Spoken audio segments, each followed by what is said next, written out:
bonjour, le château Lagarette a un jet de grappe de l'église de Camblane, autrement dit à quelques minutes de Bordeaux, de la ville. On entend d'ailleurs la rumeur de la ville ici sur ce coteau de Camblane. Le château Lagarette donc produit en biodynamie, selon les méthodes de la biodynamie. On va tout vous dire sur cette méthode, sur ce vin. Le château Lagarette est exploité, géré, bichonné par un couple atypique. Olympe et Yvon Mainvielle sont des professionnels qui, au départ, n'avaient pas grand-chose à voir avec le vin. L'une est cinéaste, réalisatrice de documentaires, et l'autre est sociologue. D'ailleurs, c'est aussi pour ça qu'ils ont réalisé un film, L'Esprit du vin.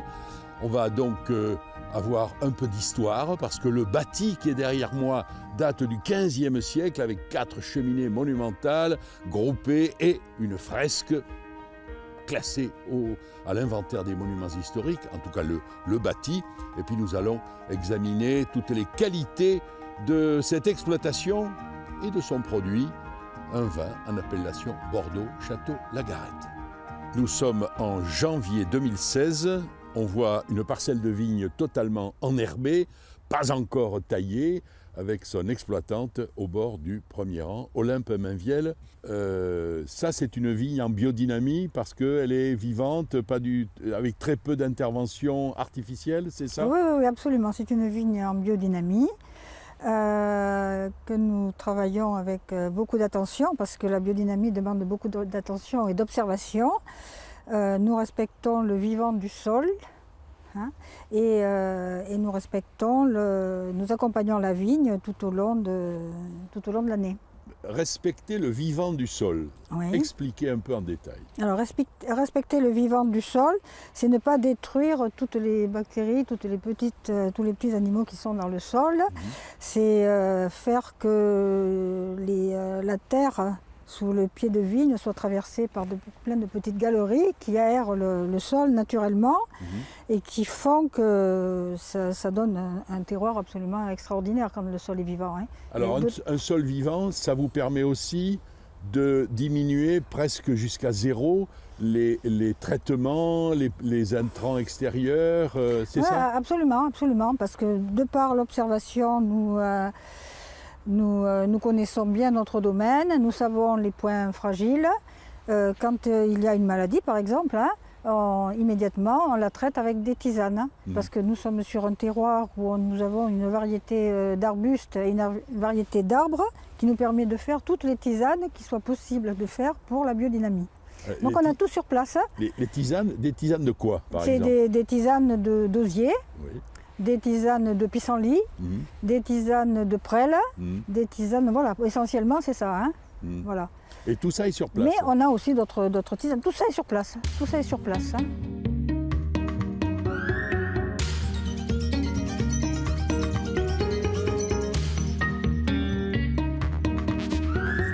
Olympe, quel âge a ce chai?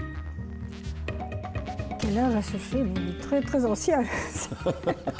Bon. Alors, vous m'avez dit que vous avez trouvé ici des cuves en ciment. On a trouvé des cuves en ciment, on a trouvé le cuvier dans cet état, bien sûr, il était un peu, il n'y avait pas de toit. Alors il a fallu refaire un toit, un sol, parce que c'était de la terre battue. Mais les cuves étaient là, le pressoir était là. Voilà, j'ai quelqu'un qui m'a conseillé, m'a dit mais ici vous pouvez faire du très très bon vin, vous pouvez avec les cuves, le pressoir et puis quelques barriques et tout ça, vous pouvez vraiment avec votre propriété. Alors voilà, c'est mis. Alors dans les processus de vinification, il y a une chose, il y a une séquence ou un moment ou une technique que le grand public ignore un peu, c'est l'utilisation de levure. Or en biodynamie, il semble que l'utilisation des levures est absolument décisif pour l'identité du vin. Expliquez-moi ça. C'est-à-dire que quand on veut faire un très très bon vin qui représente le lieu, le terroir, et ici on est dans un terroir très ancien, on n'a pas envie de détruire le goût des raisins qui sortent de ces pieds de vigne, qui vont puiser leurs racines à 15 mètres. Donc quand le raisin arrive, on n'a pas envie de mettre des levures chimiques. On a dit, bon, nous, c'est pas possible, surtout que les levures chimiques, comme on le sait, transforment le goût du vin. Quand le raisin, le jus, c'est pour la première fermentation que l'on met des levures chimiques, ça transforme immédiatement le goût du vin. Alors, est-ce que ça transforme ou bien est-ce que ça ajoute des goûts que l'on pourrait considérer comme artificiels? Ah oui, ça ajoute des goûts artificiels. C'est pas forcément mauvais. C'est pas forcément mauvais parce qu'on sait très bien que, bon, surtout dans la région de Bordeaux, on fait des vins qui sont bons, hein, mais ce sont des vins qui sont artificiels. À partir du moment où vous mettez de la levure, ce n'est plus un vin de lieu, ce n'est plus un vin de terroir. Vous transformez le goût du alors, vin. Et vous, comment vous procédez alors? Ben nous faisons nous-mêmes nos levures indigènes d'abord. Levure indigène. Oui. Expliquez-moi, ça veut dire que ce sont les levures qui sortent d'ici, voilà. là, comment vous faites? C'est-à-dire que déjà, nous ne traitons pas nos vignes avec de produits phytosanitaires. Donc, ce qui veut dire que on a bien compris, des tisanes. Voilà, on fait des tisanes, on fait avec les plantes du lieu. Ce qui fait que le raisin, de toute façon, quand il mûrit, déjà, il est recouvert de levures naturelles qui ne sont pas tuées par les produits phytosanitaires. Donc déjà, les raisins contiennent sur leur peau les levures nécessaires à la fermentation. C'est comme ça qu'ils faisaient autrefois. Autrefois, ils ne mettaient pas de levure chimique. Hein. Ils ramassaient les raisins, ça fermentait tout seul, et voilà.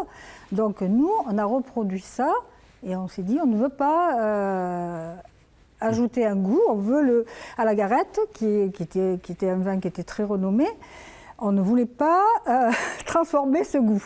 Oui, vous aimez bien inventer et expérimenter. Expérimenter des choses nouvelles. Alors, voilà. Vous avez été, avec votre mari, Yvon, jusqu'à inventer une cuvée qui voyage sur l'océan. Ah, inventer, on l'a pas. Inventer, c'est un grand mot, ça. Cuvée atlantique, parce qu'elle a voyagé dans les cales d'un bateau à voile, c'est ça? Comment ça s'est construit? D'abord, c'est une rencontre avec un jeune entrepreneur brestois, Guillaume Legrand, qui a un rêve, c'est relancer le transport à la voile pour des produits comme le vin, mais pas uniquement le vin, l'huile, le thé, différentes choses. Il a donc été embarqué à Concarneau, il est parti vers les Antilles, puis vers le nord du Brésil, puis il est remonté vers le sud, disons, des États-Unis, puis l'Europe à nouveau. Bon, un voyage avec des escales, etc., et différentes choses qui lui ont permis de s'accomplir. Et lorsque nous l'avons récupéré et à goûté, Bordeaux, il a été amené à Bordeaux par un autre voilier qui s'appelle le Biche. Oui. Et j'avoue que nous étions un petit peu tendus, inquiets, mais quelle va être... Et ce fut merveilleux. Ouais, c'est-à-dire qu'effectivement, ce vin s'est accompli. Alors on dit quelquefois à propos des vins qui voyagent comme ça qu'ils vieillissent plus vite. C'est pas tout à fait ça. C'est un accomplissement qui est lié à ce que j'évoquais tout à l'heure, c'est-à-dire les températures, entre autres les humidités, les mouvements, etc., et qui produisent un affinement très original. Alors à la bouche, Olympe, qu'est-ce que vous en pensez? Vous l'avez goûté ce vin? Bien sûr qu'on l'a goûté. Vous l'avez même mis dans une bonbonne pour que ça soit très joli. Bon, alors ça donne quoi? Quelle est la différence par exemple avec un vin qui n'a pas voyagé du tout? On a pu faire des comparaisons, hein. On a pu faire des comparaisons, mais c'était absolument extraordinaire quand on a goûté le premier verre, qu'on a tiré avec la pipette, la barrique et tout ça. C'était quelque chose de très très très surprenant. C'était une très grande émotion et il y avait un parfum. Alors la différence, elle joue à la fois sur les parfums et sur les goûts. Oui, c'est la couleur. La couleur aussi. La couleur, c'est une couleur vraiment. Il était très très beau, d'un rouge orangé, scintillant, clair, limpide, tout ça. C'était très très très surprenant. Et puis les parfums, c'était des parfums, mais c'était les parfums. Vous aviez toutes les épices des Antilles, vous aviez toutes les épices qui étaient transportées par le bateau, parce que le bateau transportait du rhum, transportait du café. Alors ça veut dire qu'au fond de la cale, il se passe des choses entre le ballot de rhum. Il y a des choses qui se sont transmises. Croisées comme ça. Oui, il y a eu de la transmission des odeurs, des ci, de là, ça. Et puis bon. Et puis ce vin qui était dynamisé, pendant 9 mois il a été dynamisé.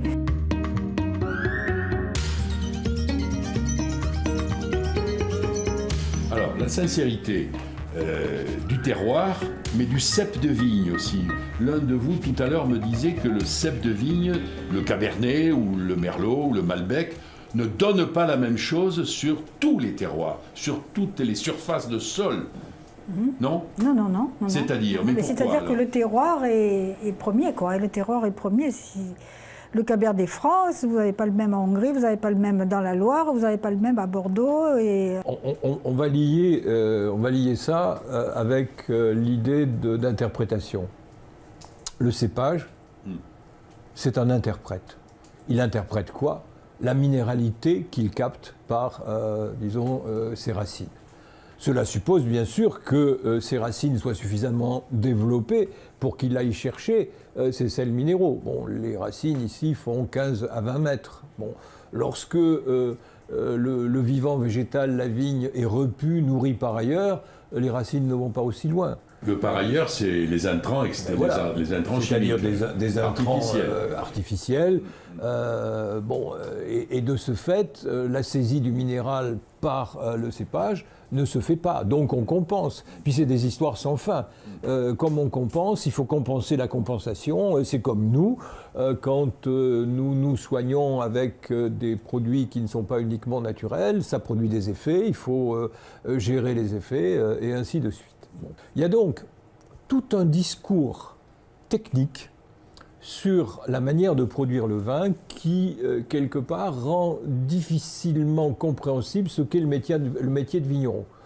Vous faites un micro-trottoir, vous demandez aux gens ce qu'est un vigneron aujourd'hui, il ne va pas vous dire c'est quelqu'un qui est attentif à sa terre, au vivant de la terre et de son sol, qui suit au rythme des saisons le vivant végétal pour voir comment il réagit. Il ne va pas vous dire ça, il va vous dire c'est un monsieur qui a un gros tracteur ou un moyen tracteur bien équipé, c'est un monsieur qui propulse des produits régulièrement, c'est un monsieur qui utilise une machine à vendanger. Alors si je prends tous ces exemples, c'est pour dire qu'il y a un envahissement par le discours technique, alors que ce qui fait le métier, c'est la maîtrise des processus qui permettent au vivant végétal appelé vigne de s'accomplir et de nous donner de beaux fruits. Ici, aujourd'hui, nous nous battons pour la sincérité du vin, voilà, et pour le respect de ceux qui produisent et de ceux qui consomment. La preuve par l'expérience, la preuve que la biodynamie, ça marche. Le château Lagarette est à Camblane, à 10 minutes de Bordeaux. Ça se déguste, ça peut se visiter. Par téléphone, un rendez-vous, bien sûr.